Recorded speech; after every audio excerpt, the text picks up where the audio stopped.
आज मुझे बोलने पर मजबूर कर दिया कि कुछ अखबारों, गणमान्य नागरिकों जो सरकार में भी हैं, वो डॉक्टर की हड़ताल से परेशान हैं।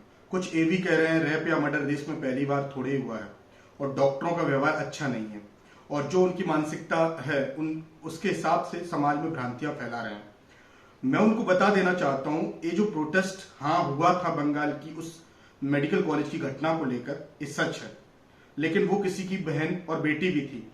वो डॉक्टर समुदाय से आती हैं, उनमें स्वाभाविक है आक्रोश होना, लेकिन रक्षाबंधन के दिन भारत में भी ये सोचना होगा कि भारतीय भूमि पर स्त्री का मां, बहन, बेटी के रूप में सम्मान तो मिलता है।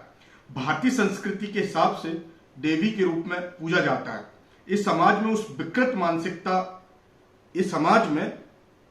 विकृत मानसिकता आ कहां से रही है? आज से नहीं, हम भारतीय परिदृश्य के हिसाब से 9 अगस्त को आरजीकर मेडिकल कॉलेज से ये घटना हुई है। उस दिन से देखें, भारत के अखबार या social media, Insta, Facebook, rape, महिला की छेड़छाड़, औरतों और छोटी छोटी बच्चियों के साथ इतनी गंदी हरकत करने की घटनाओं से भरे पड़े हैं।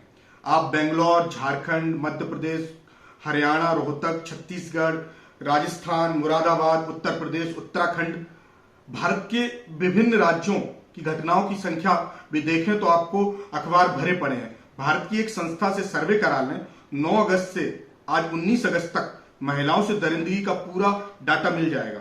फिर भी पश्चिम बंगाल की महिला मुख्यमंत्री होते हुए भी इस घटना को दबाने की कोशिश कर रही है। ये विकृत भारतीय मानसिकता का प्रतीक है। ये मानवीय मूल्यों का हनन है। ये निर्भया, अभया वाली घटनाएं रोज देश में घट रही हैं। ये डॉक्टरों का विरोध तो प्रतीक मात्र है, इस समाज को सीख देने के लिए है।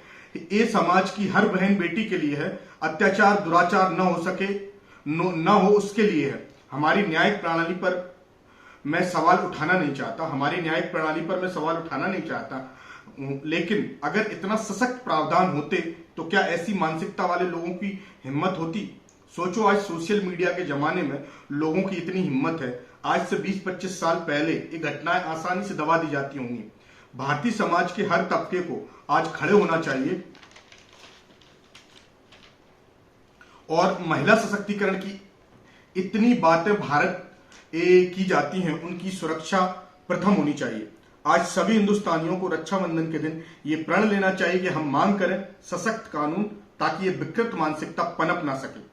फास्ट ट्रायल कोर्ट, ताकि न्याय तुरंत और त्वरित मिल सके, और गुनाह अगर विवश श्रेणी में आता है तो उसके कठोर से कठोर और रूह कांपने जैसा दंड हो।